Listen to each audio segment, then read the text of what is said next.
So without further ado, I'm going to get into the whole culture clash theme that is part of my piece, in between a rock and a hard place. With how well-traveled the people in this room are, it's going to be difficult to get you guys to find a story about culture clash, culture shock. It's going to be difficult to convince you that it's uniquely interesting, but I'm going to give it a shot anyway. You were supposed to laugh on that one. Thank you! Between the time that I was born and the age of 10, I was part of one of the largest middle-class demographics in the world. That is the Indian middle class. You know, we're about like 43% of the entire global population, so it's literally the in-between class, and it's part of like the biggest population center of the world. I believe China's in first place, but you know, we'll catch up, no worries. So that's already like putting me in between a whole weird space. And before I was 10, never having ventured outside my country of origin, my experience was completely Indian. Or was it? I never felt truly attached to my national identity, I'll be honest with you. Most of my family members, I should say immediate family members, because my whole family is like hundreds of people, so. Most of my immediate family members were bilingual or polylingual. We watched British and American television shows and movies. Basically, I was immediately thrust into linguistic dissonance before I could proactively take charge of my own destiny and place myself on any particular trajectory in the first place. I used to get teased in school for not sounding like an Indian stereotype, if you can believe that. You know, I would rather I talk like this. Hey, thanks for laughing at that. Yeah, until this day, it still messes with people, especially if you're from countries other than India, when I tell them I've never set foot on American soil. I mean, I've seen buffalo from Niagara Falls, but that's about it. Basically, the problem that Indian people have with me, even at that young age, is that I behave very untraditionally. Like, you know, we have a lot of rules to etiquette in India, and I didn't really, I'm sure Cambodian people in the audience can relate as well, you know, like we live in a very multicultural environment here, so every time you do something that like you don't do the Sampeh or the Namaste. Actually, you know what, Namaste is not, I mean, white people in yoga pants have co-opted that already, right? Like, it's not really Indian anymore. I used a different set of cultural rules. Like, I basically recognize that we have a problem with, for example, how we treat women in the country, how we shirk talking about political issues that are uncomfortable, and we just like to pretend everything is hunky-dory. And so that led to me like only paying homage to to Indian culture when it was truly necessary. You know what I mean? Like if there were like people above the age of 50, like I would act like the ultimate Indian child. Like I was doing everything in the book.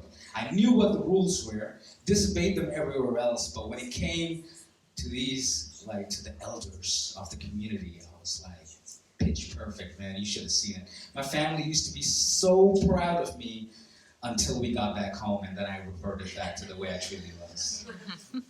But you know what? I challenge anyone to be anything different otherwise when they've been raised on a diet of international school education and rap music. Right? I mean, how else could I flawlessly recite the rhymes of my favorite rappers or belt out lyrics from the most horrendous examples of pop music? You know what? I should have called this piece...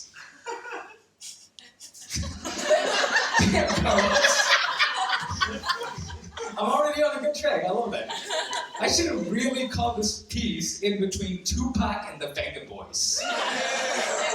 lot of Venga Boys fans here? Love it. As a result of that, like, with this overcompensation, people say that I come across as very ambitious. And I say, how can I not be when, you've been rejected or pigeonholed by not only people from my own culture of origin, but also my beautiful adopted country of Cambodia and the various other multicultural experiences that I have been a part of. Like let's talk about Filipino people, for example, right? Shout out to Ian, holla. Filipino people, like whenever they're singers, and they're everywhere in the Philippines, whenever they belt out like this amazing Whitney Houston piece, in perfect American English, they are celebrated. Filipino people are like, damn son, you've got the diction and the cadence and everything down. Indian people, not so much. They're like, oh, you're trying to be American boy, huh? So can you sing any Bollywood songs or no? Nothing. Yeah? And it's just like everything. There's different things that people from other countries where they celebrate multiculturalism. They celebrate even like there are positive aspects to globalization. It's like imagine me delivering this entire like 12-minute piece in like really really rural Indian English, which I am capable of doing. It just wouldn't translate that well. You're used to American talk show hosts. You're used to Graham Norton from the UK and all that kind of stuff. Like shout out to Graham Norton. You're used to that, and when I speak like this, it really comes across easily. So that's always been my thing. I'm like an impressionist almost when it comes to it. I speak, read, and write 6 languages, and I've done that over my 32 years of existence. And I have one more language that I'm trying to get under my belt before I'm done with learning languages, because 7 is good enough. At some point, you're just showing off. You just don't know who you're showing off to. I live my life with a chip on my shoulder. I try to stick it to everyone, weirdly proud of belonging to a homogenous culture that considers somebody like me too off base. You know what I mean? Like India, for example, my culture of origin is the rock in my title. It's monolithic and uncompromising. They consider my exposure to globalization as a threat, something, turning pages, something that is to be defended against at all costs. And it used to hurt me as a child. The ostracization, being somewhere 24/7, 365, and feeling like you don't really belong. It's not a good feeling. But as I got older, I ended up relishing it, because I constantly mess with people's perception of me, especially Indian people, because they consider my globalized outlook, my perspective, my views, my political crosshairs as something that's not inherently slight. Apparently, a bunch of Indian people got together and decided this guy, not one of us, not one of us. But basically I weaponize it, and whenever I run into Indian people in like social environments in Phnom Penh, I see it in their eyes. As soon as they see me like chatting around, they're like, oh, you must have grown up abroad somewhere, maybe from the US. Don't talk to him too much. And that leads to very satisfying situations for me, because the more visibly upset or defensive an Indian person gets when they witness my alienness, the more I double down and go out of my way to make sure I leave them more upset than when they first met me. I really learned to enjoy rejecting their rejection of me. It was a way of coping with that feeling of un-Indianness that I initially went through. A unique set of, I'm going to be the first to admit it, a unique set of circumstances made me the way I am. And just because I don't conform to their idea of what Indianness is, does not mean I am inferior to them. Or does not mean that I'm exempt from experiencing the umbrella of my Indian identity. When when I was a kid, before I was 10 years old, before I moved to Cambodia, I was bullied heavily and frequently every single day at school in India.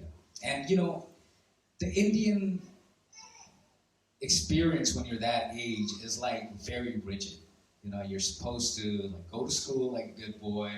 You're supposed to come back home, do your homework. Once you're done with homework, you go to tuition, which is like you go and learn from like this teacher who doesn't even work at your school, but you just take classes with them and just try to get better and better. Then you come back, and then guess what? Your parents are waiting for you. They're like, "Oh, you're done with your lessons? Perfect. Like, let me introduce you to the next chapter of the next school month." So really, what I'm trying to say is, the Indian experience at that age equals academic pressure. Okay. Essentially, if you're not contemplating committing suicide during. By the way, I would like to point out that I was a good student, but it's just never enough, because once they figure out that you're topping your classes in India, your parents go back and check the results from the previous year, and they're like, "Yeah, you're top of the class, but you're not doing as well as the kid from last year who was topping the class." So you're kind of like, who is this? It's like the Mulan song, It's like, who is that girl I see staring back from the pages of my textbook? But that's the Indian side of things, right? Cambodia is my hard place. From a variety of perspectives, it was a challenge assimilating into not only Cambodian culture, but also the amalgam culture that is expat living here. Basically, the year I arrived, there were like armored tanks, armored vehicles running through the city, 98. And 97, there had been a big coup d'etat and stuff like that. Everything was dirt roads, and I was like, oh, damn, they took me out of India and moved me to another India. Like, that's crazy. How do they even do that? India doesn't have armored vehicles. We still use whatever the British left us from colonial days. It's perfect. Thank you for the trains, British people. Anybody? So, my parents were both working. And even before we moved here, they told me, they're like, dude, we're going to be really busy at work, so you're kind of going to have to take care of yourself from now on. I was 10 years old. I was like, that's it? This is the ride ends here? 10 years of like being coddled by like a gigantic family, and then I'm just basically on my own? All right.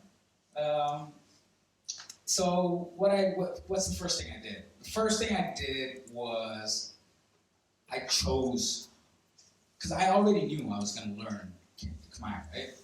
But I wanted to choose, because I met Khmer kids, rich, elite, spoiled Khmer kids at my school. It was an international school, so we only take 30% Khmer kids into international schools here.